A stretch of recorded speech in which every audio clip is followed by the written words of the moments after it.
My name is Erin Crawford. I'm 38 years old, and last Christmas everything changed in less than 10 seconds. We were all gathered at the family cabin in Vermont for our usual 3-day holiday when my younger brother pulled his shiny new BMW M8 right up to the front steps like he owned the place.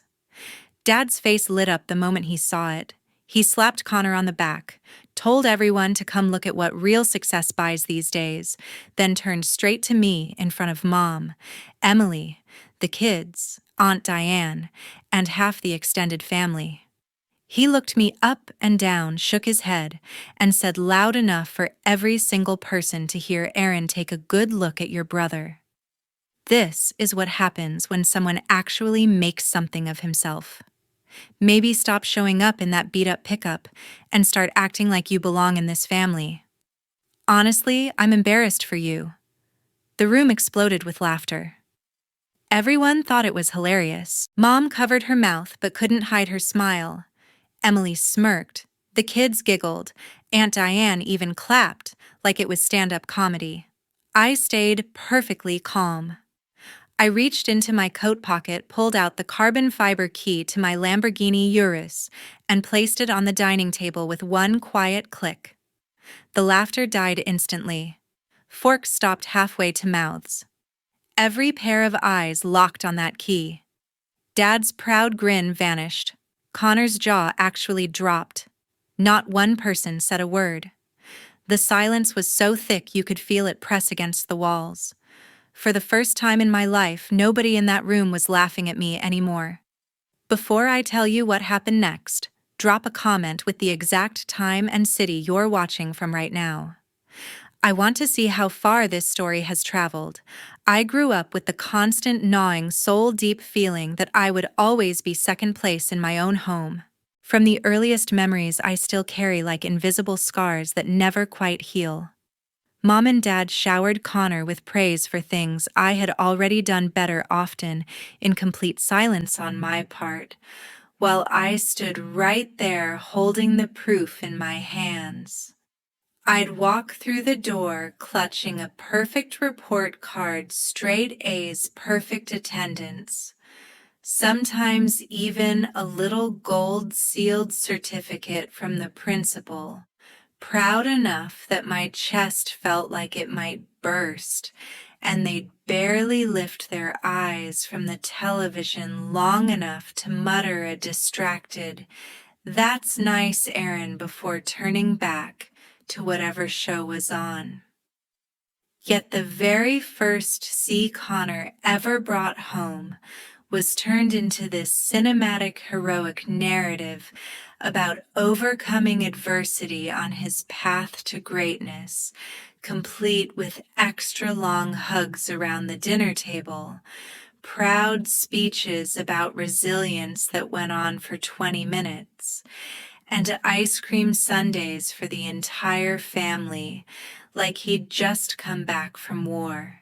Every single milestone I fought tooth and nail for valedictorian nominations, academic scholarships I earned through years of sleepless nights, and instant ramen dinners awards from competitions they never once bothered to attend, was met with nothing more than a polite nod, an awkward subject change, or sometimes just silence. Connor, on the other hand, received banners strung across the living room like he was the hometown hero, backyard barbecues with half the neighborhood invited, and Dad manning the grill like it was the Super Bowl framed photos on every single wall mantel and fridge door, and endless Facebook posts that got hundreds of likes and comments for accomplishments that were often only half of mine, sometimes even less. They paid for his elite private high school with the fancy crest and ivy-covered buildings, surprised him with a brand new truck the day he turned 17 keys dangling from a giant red bow while everyone cheered, covered every single dollar of his full-ride scholarship to a prestigious college, even funded an entire semester abroad in Europe because he needed to see the world and find himself. Every single time I asked for even a tiny fraction of that support, just one semester of help, one used car, anything. The answer was always the same, delivered with the same tired sigh. Money was painfully tight. Right now, things were tough. Bills were piling up, but I was the responsible older brother, the one who would always figure things out on my own. So I figured it out. I worked 2, sometimes 3 back-breaking jobs all through undergrad, early morning warehouse shifts, late-night bartending, weekend tutoring. Graduated completely debt-free from a top-tier university that actually opened real doors, and in my mid-20s, quietly built a software company that nobody back home ever knew existed. By the time I sold it for $42 million, I had already been silently wiring money home for years, without a single person ever stopping to ask where it was coming from, why it never ran out, or why I never seemed to have anything left for myself.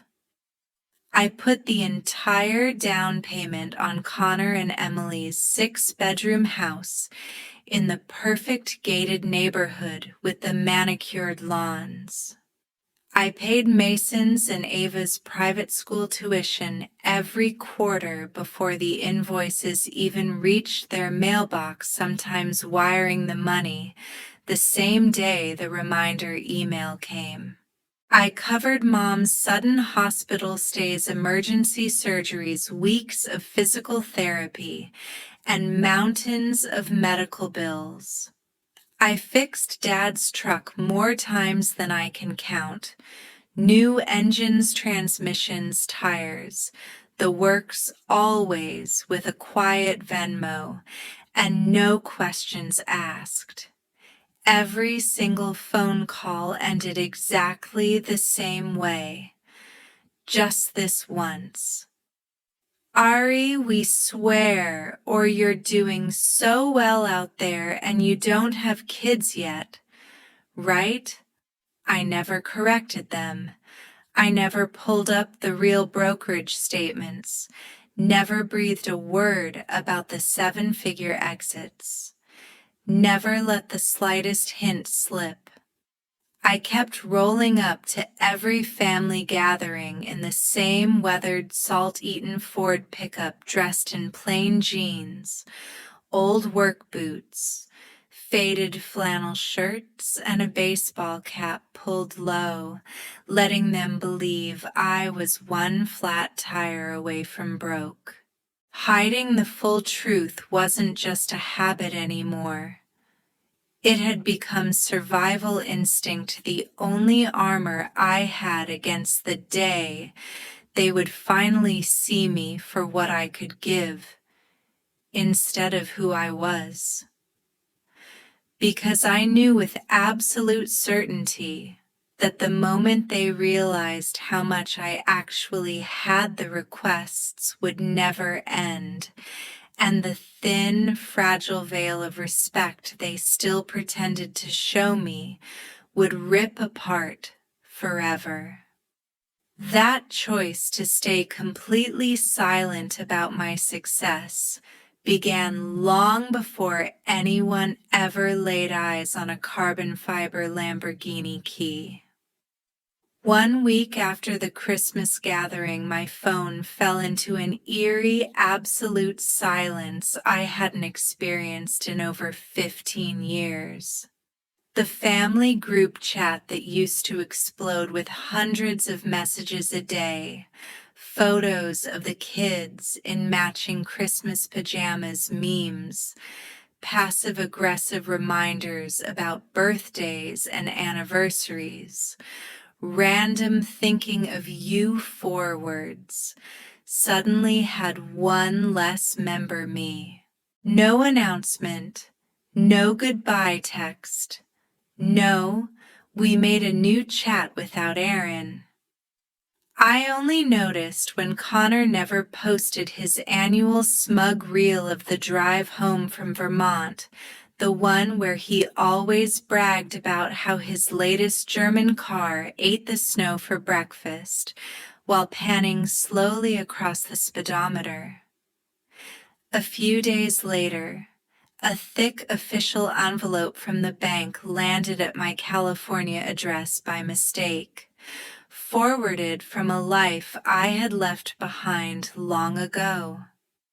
Inside were fresh mortgage statements for Mom and Dad's house, showing thousands in new activity, and buried deep in the fine print my old co-signature from a temporary loan they had sworn was paid off a decade earlier. They had never removed me as a precautionary co-borrower. Of course they hadn't.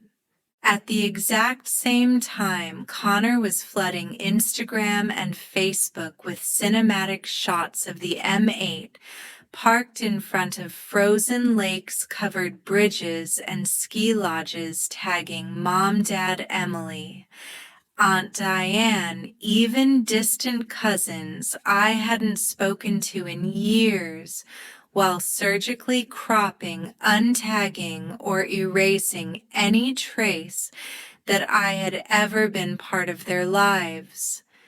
Instead of feeling hurt, I felt something closer to relief, like finally exhaling a breath I had been holding since 8th grade.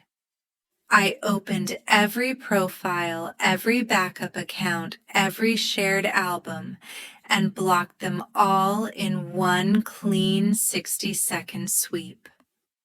My best friend Tyler, the only person who had known the entire truth since our college dorm days, sent one simple text that carried more genuine warmth than any apology they never bothered to send. Finally, man. 10 years too late, but still proud of you for choosing peace over the act. For the first time since the Lamborghini Urus had been delivered to my driveway, I took it out with zero paranoia. Windows down, exhaust snarling, I pointed it north on Pacific Coast Highway and let the twin-turbo V8 scream past Malibu, past Point Doom, past Big Sur, and back again. No more parking 3 blocks away from restaurants. No more checking rearview mirrors for familiar plates. Just the open road, the endless ocean on one side, the cliffs on the other, and 38 years of invisible weight peeling away with every mile. By the time the sun melted into the Pacific in a blaze of orange and pink, I wasn't just driving a fast SUV. I was driving away from a version of family that had never truly been mine to begin with. 3 weeks passed before the doorbell rang on a quiet Saturday morning in California. Connor and Emily stood on my doorstep, having flown in from Vermont without warning, because Connor decided he needed answers in person about why the money had suddenly stopped flowing like it always had. He marched straight past me into the house, already mid-rant about how unfair I was being to the family, and how as the older brother I carried some lifelong obligation to keep supporting everyone, no matter what was said at the cabin.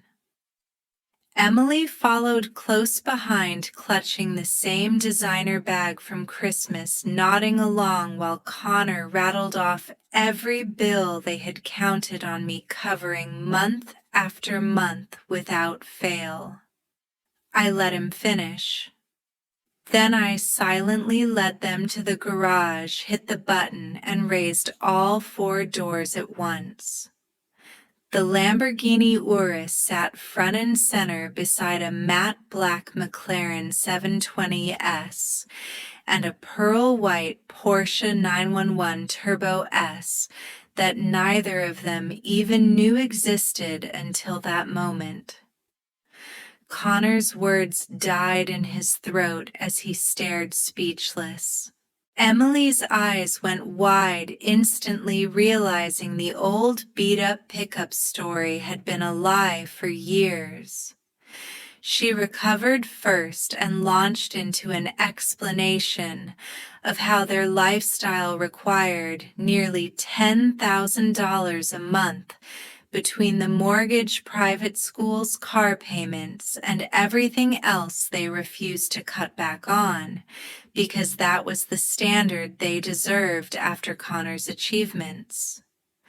Connor finally found his voice, again laughed right in my face, and claimed the sale documents I pulled from the drawer were obviously forged, because someone like you could never make that kind of money without the family knowing.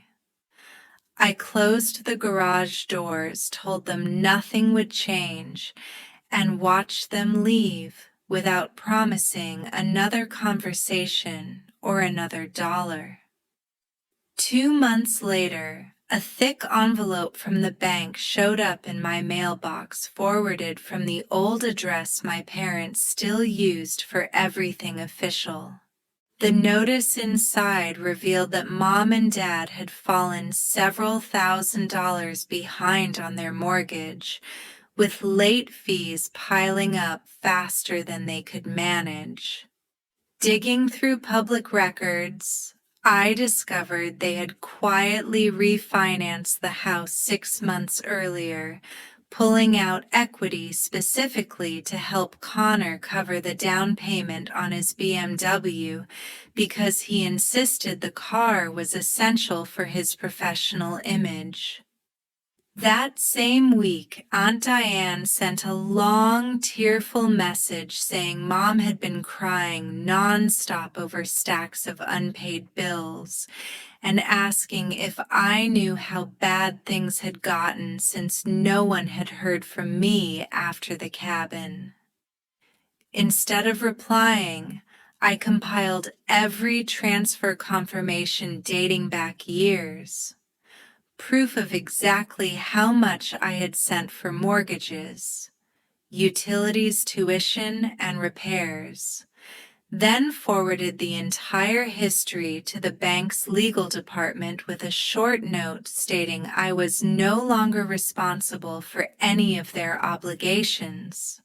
Just 7 days later, Connor listed the BMW online at a fire sale price because the lender started calling daily about the loan he had co-signed without understanding the risk. The official foreclosure notice arrived at their house soon after giving them 90 days to catch up or lose the home they had lived in for 3 decades. For the first time, the consequences of treating me like an endless ATM caught up to them in cold, undeniable paperwork they could no longer laugh away. 5 months after that notice, the auction date appeared on the county website listing Mom and Dad's house for public sale at a fraction of its true value. Connor and Emily packed up their oversized home and moved into a plain 2-bedroom rental across town, where the deposit alone drained what little savings they had left. Aunt Diane tried to organize a family meeting at her place, hoping for a miracle, but conversations stayed on safe topics like weather and health, because mentioning money meant admitting why everything had collapsed. I let every unknown number go to voicemail without listening once. Experience had taught me exactly what those messages would say. Meanwhile, my second company closed another funding round, worth significantly more than the first exit, giving me resources I never dared imagine when every extra dollar used to vanish into someone else's account.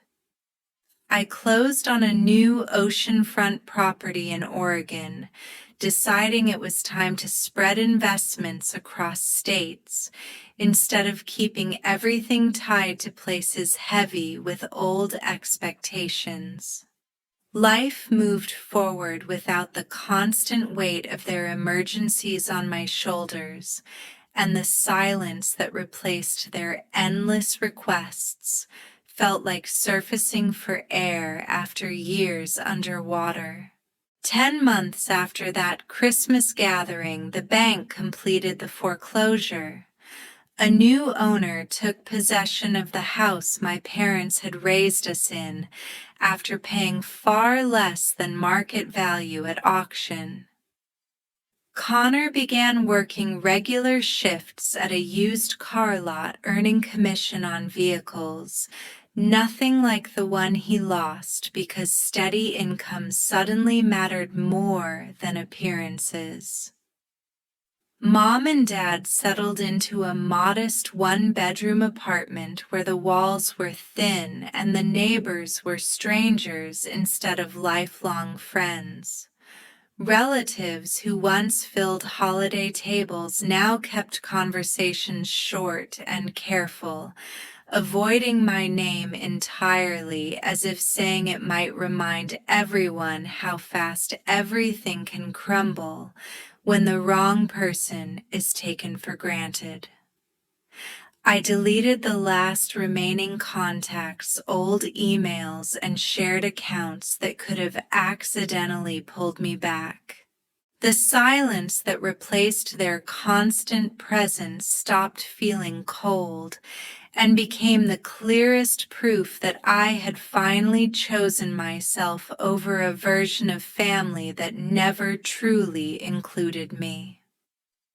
More than a year has now passed since that Christmas in Vermont, and my life looks nothing like it once did.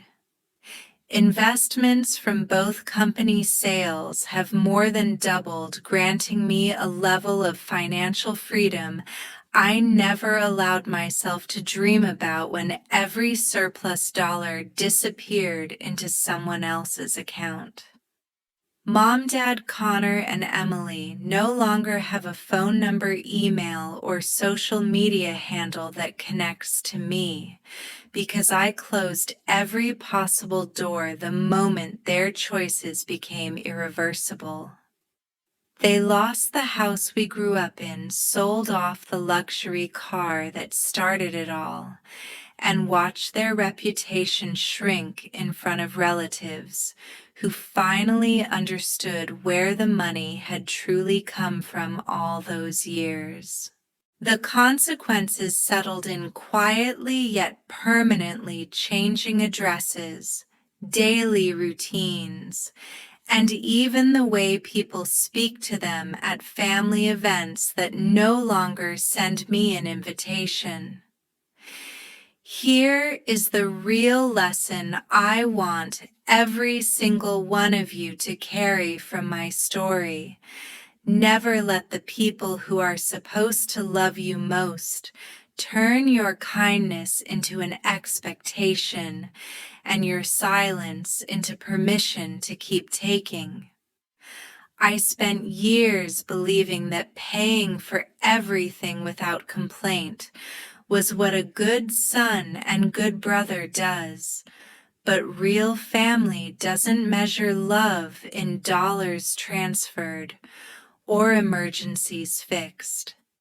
They measure it in respect, in celebrating your victories, in seeing you as a whole person instead of a walking bank account. The moment I stopped giving, every mask slipped, and I saw with perfect clarity who actually cared about me versus who only cared about what I could provide. Walking away was never selfish. It was the healthiest, most honest thing I have ever done for myself.